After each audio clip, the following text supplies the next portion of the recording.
안녕하세요. 토요미스테리 디바제식합니다. 때는 지난 2004년 미국 캔자스주의 멜버른입니다. 한 가정집에서 곧 태어날 아기방을 꾸미면서 설렘으로 가득 차 있었죠. 출산을 기다리던 아내 36살의 여성 리사 몽고메리는 두 번의 결혼 실패를 겪은 후에 현재의 남편 케빈과 새로운 가정을 꾸렸는데요. 이미 전 남편들과의 사이에서 4명의 자녀가 있긴 했지만 유독 케빈과의 아이가 생기지 않아서 힘들어하던 중이었습니다.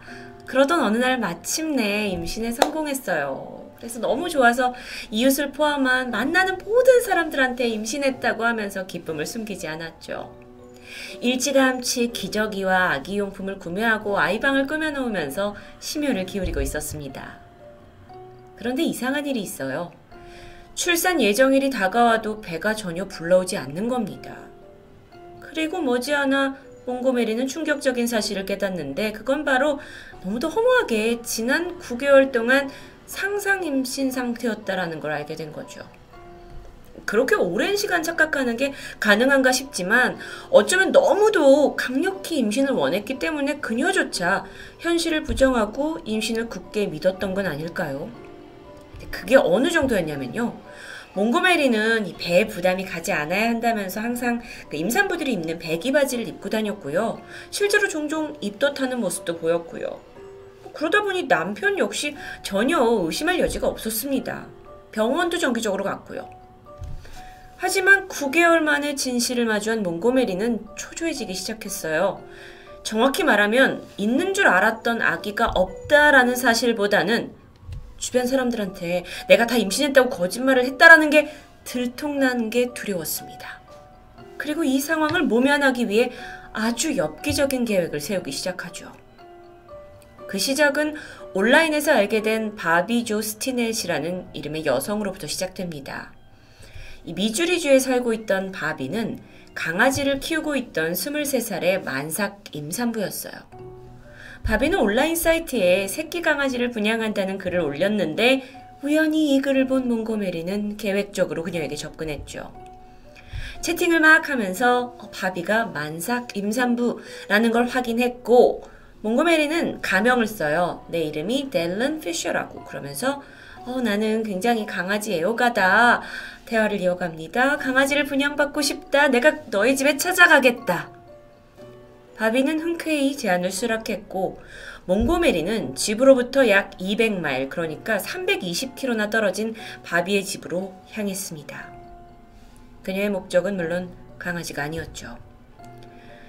2004년 12월 16일 바비는 집에서 엄마하고 한참 통화를 하고 있었는데요. 순간 띵동 하고 벨소리가 들렸죠. 엄마 집에 손님이 왔어요. 잠깐만요 하고 전화를 끊습니다. 문을 열어보니까 몽고메리가 밝게 웃으면서 기다리고 있었죠. 바비는 먼 길 오셨다고 차 한잔 드릴까요? 했지만 몽고메리가 그냥 새끼 강아지 빨리 보여달라고 케이지에서 강아지 꺼내달라고 요청합니다. 그래서 바비가 강아지를 꺼내기 위해 몸을 숙이는 순간 몽고메리가 미리 준비해온 밧줄을 꺼내고는 뒤에서 그녀의 목을 졸랐습니다. 만삭의 임산부였던 바비는 제대로 저항하지도 못하고 그대로 제압당해서 쓰러졌죠. 몽고메리는 이 바비가 완전히 정신을 잃을 때까지 계속 목을 졸랐고 마침내 그녀 몸에 힘이 풀리기 시작합니다. 이후의 일들이 정말 끔찍합니다. 몽고메리가 가져온 가방에서 칼과 가정분만 키트를 꺼내요. 그리고 정말 상상을 초월하는 일을 벌이죠. 마치 수술을 집도하는 것처럼 칼로 배를 갈랐고 뱃속에 있는 태아를 꺼냈습니다. 보니까 능숙하게 아이의 기도를 확보했고 아이가 숨을 쉬었어요. 그래서 탯줄까지 완벽하게 제거했고요. 아니 어떻게 이렇게 잘할 수 있었냐? 사실 그동안 몽고메리는요. 이 계획을 완벽하게 하기 위해서 제왕절개 수술 비디오를 수차례 돌려보면서 방법을 익혀왔던 겁니다. 게다가 스스로도 제왕절개로 4명의 아이를 출산한 경험이 있어요. 그렇기 때문에 가능했던 일이죠. 그렇게 계획이 끝나고 몽고메리는 이 피덩이 신생아를 품에 안고는 바비의 시신을 방치한 채 그대로 현장을 떠나버려요. 약 1시간 후 딸과의 연락이 닿지 않으니까 걱정을 하던 엄마가 딸의 집에 방문을 했고 문을 열어보니까 피가 막 흥건하게 고인 바닥에 바비가 정신을 잃은 채 쓰러져 있죠. 그래도 숨은 붙어 있었습니다.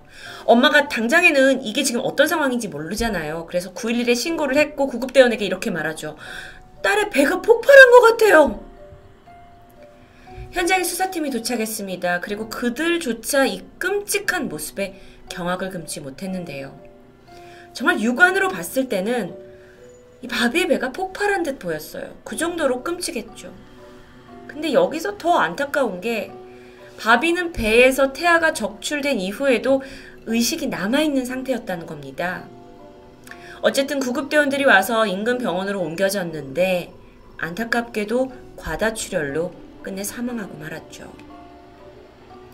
이후에 시신을 살펴보니까 이건 누군가 배를 갈라서 태아를 데려갔다라는 정말 엽기적인 범죄가 드러납니다. 그리고 집안 곳곳에서 증거를 수집하던 경찰이 바비의 손에 남아있던 머리카락 몇 점을 확보했어요. 다행히 목격자도 있었습니다. 바비의 집에서 어떤 금발 여성이 나와서 빨간색 혼다 자동차를 타고 사라졌다는 제보였어요. 명확했죠. 그렇게 리사 몽고메리의 정체는 얼마 되지 않아 드러납니다. 어쩌면 이 납치 계획은 철저하게 세웠는지 몰라도 사후 처리와 도주 계획은 전혀 없었던 것 같아요. 이후에 그녀는 태연이 아이를 데리고 집으로 돌아와서 가족들에게 내가 출산했다라고 말하게 되죠. 남편과 또 4명의 아이들 모두 동생이 생겼다면서 기뻐했고요. 이웃들한테도 행복한 표정으로 아이를 선보였어요. 하지만 얼마 지나지 않아 경찰에게 덜미가 잡혔죠. 황당한 게 몽고메리가 체포되는 순간에도 이 애는 내가 직접 낳은 아이라고 막 강하게 주장합니다. 그러다 보니 결국 DNA 대조를 했고 그 결과 너무 명확하게 이건 숨진 바비의 아이라는 게 들통났어요. 이미 그 피해자의 손에서 발견된 머리카락 DNA도 일치했고 결국 리사 몽고메리는 납치와 살인 등의 혐의로 체포됩니다. 그런데 몽고메리가 체포된 후에 이 사건을 좀 더 깊게 파고들면서 더 기이한 점들이 드러나요. 미국의 유명한 범죄 연구가 윌리엄 펠프스에 따르면 그녀가 상상 임신을 했을 때부터 임산부를 살인하고 태아를 납치하는 이 모든 행동이 사실 사람들한테 관심을 받고자 하는 심리에서 비롯된 거다라는 분석입니다. 이게 무슨 얘기일까요? 알고 보니까 몽고메리가 상상 임신을 했다라는 이 소동이 이번이 처음이 아니에요. 첫 번째, 두 번째 남편과의 사이에서 4명의 아이를 낳았죠. 그리고 나서 1990년에 이 자궁 내에 기구를 삽입을 해서 피임을 하게 하는 수술을 받게 됩니다. 그러니까 즉 아이를 가질 수 없는 몸이 된 거예요. 근데 그럼에도 불구하고 전 남편들한테 임신했다 라는 거를 몇 번이나 얘기한 거죠.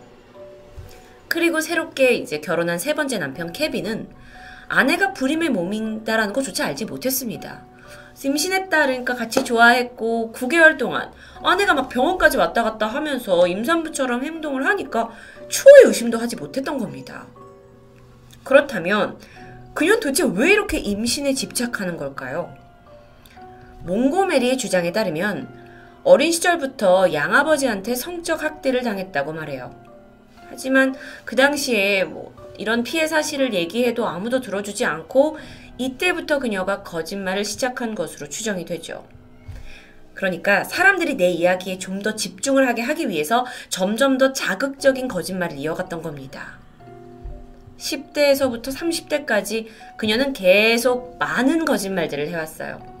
그리고 그중 가장 주된 거짓말이 나 임신했어요 이거였죠. 이게 보통 사람들한테 하면서 이렇게 축복과 관심을 받으니까요.